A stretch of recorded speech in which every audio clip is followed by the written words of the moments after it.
से होती है। एक विशाल नोआज आर्क के अंदर सैकड़ों लोग मौजूद हैं और बाहर से एक भयानक तूफान तेजी से उनकी तरफ बढ़ रहा है। लोग डर के मारे इधर उधर भाग रहे हैं। अचानक एक जोरदार टक्कर होती है और विशाल लहर जहाज से टकराती है। पानी अंदर घुसने लगता है। इसी बीच जैक्सन और उसकी टीम सामने आते हैं। उन्हें पता चलता है कि जहाज का बड़ा दरवाजा ठीक से बंद नहीं हुआ, जिसकी वजह से पानी लगातार अंदर आ रहा है। बिना वक्त गवाए जैक्सन पानी में कूद पड़ता है। अपनी जान की परवाह किए बिना वो नीचे जाकर गियर सिस्टम को ठीक करने की कोशिश करता है। तभी एक और जोरदार लहर जहाज को हिला देती है और हालात और खराब हो जाते हैं। लेकिन आखिरी पल में जैक्सन और उसका बेटा मिलकर फंसे हुए सिस्टम को ठीक कर देते हैं और दरवाजा बंद हो जाता है। वहीं से पूरी कहानी हमें पीछे ले जाती है कि कैसे ये लोग इस जहाज तक पहुंचे, किन मुश्किलों से गुजरे और कैसे पूरी दुनिया इस हालात तक पहुंची।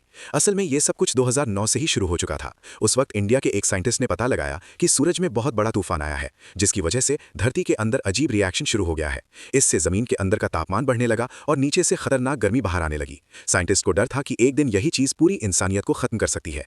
जब ये खबर अमेरिका के साइंटिस्ट एड्रियन तक पहुंचती है तो वो जल्दी से वॉशिंगटन जाता है ताकि बड़े ऑफिसर को बता सके, लेकिन उसे सिर्फ इसलिए अंदर नहीं जाने दिया जाता क्योंकि उसने सूट नहीं पहना होता। अंदर उस वक्त अमीर लोगों की एक पार्टी चल रही होती है।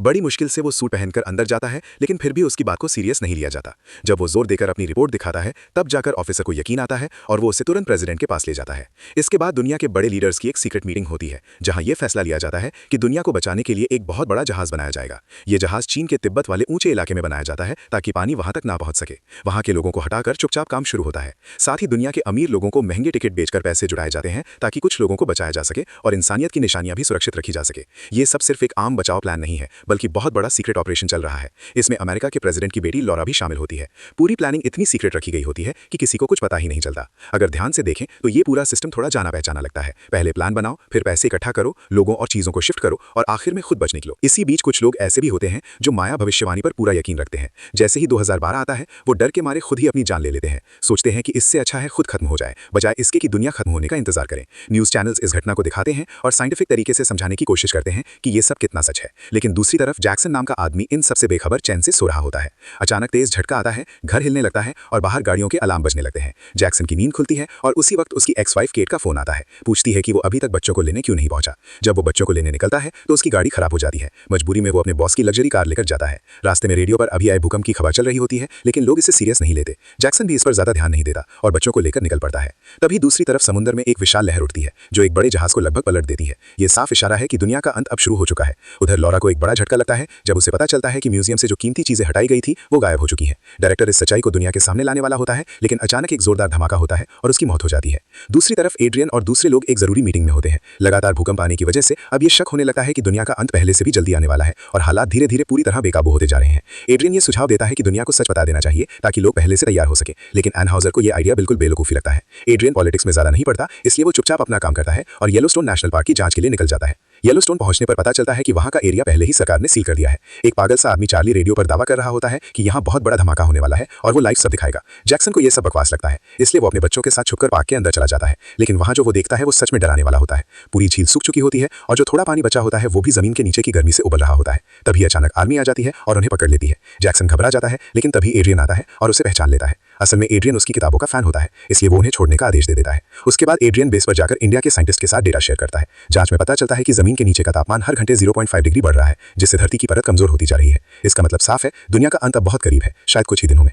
इंडियन साइंटिस्ट एड्रियन को सलाह देता है कि अब देर मत करो, जल्दी से निकल जाओ वरना सब खत्म हो जाएगा। एड्रियन ये सुनकर हिल जाता है, लेकिन वो अपने दोस्त को छोड़ना नहीं चाहता। वो वादा करता है कि उनके लिए हेलीकॉप्टर भेजेगा। फिर वो एनहाउजर को कॉल करके तुरंत लोगों को निकालने की तैयारी करने को कहता है। लेकिन सच ये है कि ये बचाव मिशन सिर्फ खास लोगों के लिए है।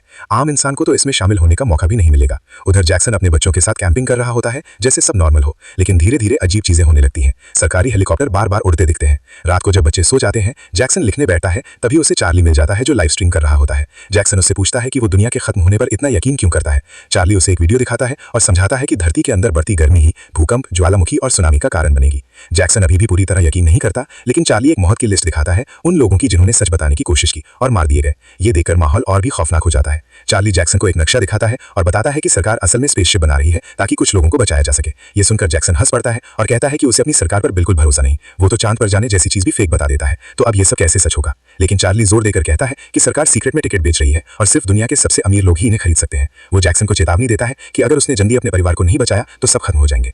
इसी बीच शहर में अचानक जोरदार भूकंप आता है। जमीन में बड़ी बड़ी दरारें पड़ने लगती हैं जो तेजी से फैलती हुई एक सुपरमार्केट तक पहुंच जाती हैं। उस वक्त केट और उसका नया पति गॉर्डन वहां होते हैं, लेकिन अचानक जमीन फट जाती है और दोनों अलग हो जाते हैं। ये सीन साफ दिखाता है कि हालात अब पूरी तरह कंट्रोल से बाहर जा रहे हैं। अगले दिन जैक्सन जब न्यूज देखता है तो उसे स्थिति की गंभीरता समझ आने लगती है। वो तुरंत अपने बच्चों को घर छोड़ता है और केट से मिलकर वापस जाने लगता है। तभी उसके बॉस का फोन आता है और उसे तुरंत 2 बच्चों को एयरपोर्ट पहुंचाने का काम दिया जाता है। साथ ही उसे कहा जाता है कि उनके पालतू कुत्ते का भी खास ख्याल रखें। दरअसल इसी दौरान एड्रियन ने दुनिया के बड़े नेताओं को बता दिया होता है कि धरती के पास अब सिर्फ 36 घंटे बचे हैं। अभी तक सिर्फ 4 बड़े जहाज तैयार हुए हैं, लेकिन फिर भी तुरंत लोगों को निकालने का फैसला लिया जाता है। जिन अमीर लोगों ने पहले से टिकट खरीदे होते हैं उन्हें अब बोर्डिंग का मैसेज मिलने लगता है, लेकिन जैक्सन को अभी भी असली सच्चाई का पूरा पता नहीं होता। वो बस अपने बॉस के कहने पर उन बच्चों को लेकर एयरपोर्ट की तरफ निकल पड़ता है। तभी रास्ते में वो बच्चे मजाक में नोआज आर्क का राज खोल देते हैं। पायलट उन्हें रोकने की कोशिश करता है, लेकिन तब तक जैक्सन को शक हो जाता है कि कुछ बहुत बड़ा छुपाया जा रहा है। अब कहानी में तबाही अपने चरम पर पहुंच जाती है। तेज भूकंप फिर से आता है और जमीन में बड़ी दरारें बढ़ने लगती हैं। जैक्सन को आखिर समझ आ जाता है कि अब भागना ही पड़ेगा। वो तुरंत एक छोटा सा प्लेन ढूंढता है और पायलट को अपनी घड़ी देकर मना लेता है कि थोड़ा इंतजार करे। फिर वो अपनी एक्स वाइफ केट को कॉल करता है और कहता है कि बच्चों को लेकर तुरंत निकलो। जैक्सन समय पर पहुंच जाता है और सबको जल्दी जल्दी गाड़ी में बैठाकर निकलने को कहता है। पूरा कैलिफोर्निया तबाही में डूब जाता है। इमारतें गिरने लगती हैं, जमीन फट रही होती है, हर तरफ अफरा तफरी मच जाती है। गॉर्डन पहले जैक्सन को रास्ता बताने की कोशिश करता है, लेकिन जब खुद अपनी आंखों से सड़क टूटते देखता है तो चुप हो जाता है। हालात इतने खराब होते हैं कि आम लोगों को भागने का मौका भी नहीं मिल रहा। जैक्सन किसी तरह इस तबाही के बीच गाड़ी चलाते हुए अपने परिवार को लेकर एयरपोर्ट पहुंचता है, लेकिन वहां पहुंचकर पता चलता है कि जिस पायलट ने उसका इंतजार करना था वो मर चुका है। अब सबसे बड़ी समस्या ये होती है कि प्लेन उड़ाए कौन, क्योंकि जैक्सन को उड़ाना नहीं आता। तभी केट को याद आता है कि गॉर्डन ने कभी फ्लाइंग की ट्रेनिंग ली थी। भले ही प्रोफेशनल नहीं है, लेकिन और कोई ऑप्शन नहीं होता। मजबूरी में गॉर्डन को प्लेन उड़ाने के लिए बैठा दिया जाता है। जैसे ही प्लेन उड़ने लगता है, सबकी नजर खिड़की के बाहर जाती है। पूरी धरती टूटती हुई नजर आ रही होती है, जैसे अब सच में दुनिया खत्म होने वाली हो। थोड़ा सुरक्षित होने के बाद केट पूछती है कि जैक्सन को ये सब पहले कैसे पता चला। वो बताता है कि एक चार्ली नाम के आदमी ने उसे चेतावनी दी थी और अब अगर बचना है तो उसी के पास जाना होगा, क्योंकि उसके पास नोआज आर्क का नक्शा है। केट को यह सब पागलपन लगता है, लेकिन गॉर्डन उन्हें बाहर देखने को कहता है। पूरी जमीन जिस पर शहर खड़े थे धीरे धीरे समुद्र में डूब रही होती है। अब साफ हो जाता है कि माया की भविष्यवाणी सच हो चुकी है। इसी बीच एक जहाज जो समुद्र में था वो बच जाता है और उसमें बैठे लोग अभी भी गाने बजाने में लगे होते हैं। उसी जहाज पर एड्रियन का पिता भी होता है। जब उसे बेटे का फोन आता है और वो सच जानता है तो उसके पैरों तले जमीन खिसक जाती है। उसे ये भी पता चलता है कि उसके लिए कोई जगह नहीं रखी गई। वो आखिरी बार बेटे से बात करता है, एक ड्रिंक लेता है और आने वाली सुबह को अलविदा कह देता है। इधर जैक्सन अपने परिवार के साथ वापस उस जगह पहुंचता है जहां चार्ली था। वो गॉर्डन को कहता है कि प्लेन में फ्यूल भरो और खुद अपनी बेटी के साथ चार्ली को ढूंढने निकल पड़ता है। चार्ली एक पहाड़ी पर खड़ा होकर अभी भी लाइव कर रहा होता है। जैक्सन उससे नक्शा मांगता है, लेकिन चार्ली कहता है कि आम लोग वहां तक पहुंच ही नहीं सकते। जैक्सन उसे मनाने की कोशिश करता है, यहाँ तक कि प्लेन में सीट देने का भी ऑफर करता है, लेकिन चार्ली मना कर देता है। वो आखिरी पल तक सब कुछ लाइव दिखाना चाहता है। आखिर में चार्ली बता देता है कि नक्शा उसकी वैन में है। तभी अचानक जोरदार धमाके शुरू हो जाते हैं। पूरा इलाका हिलने लगता है। जैक्सन अपनी बेटी को लेकर तुरंत भागता है और वापस प्लेन की तरफ दौड़ता है। उधर चार्ली अपनी लाइव स्ट्रीम जारी रखता है। उसके सामने जमीन से आग के बड़े बड़े फव्वारे निकलते हैं और एक विशाल मशरूम क्लाउड आसमान में उड़ता है। जोरदार धमाके से वो दूर जा गिरता है, लेकिन फिर उठकर आखिरी बार कैमरे के सामने खड़ा होता है और उसी के साथ उसकी कहानी खत्म हो जाती है। जैक्सन अपनी फैमिली के साथ भाग रहा होता है और आसमान से गिरते आग के गोले उसके चारों तरफ गिर रहे होते हैं, जैसे उसे ही टारगेट कर रहे हों। एक धमाका उसकी गाड़ी के पीछे लगता है, लेकिन वो फिर भी किसी तरह कंट्रोल में रहती है।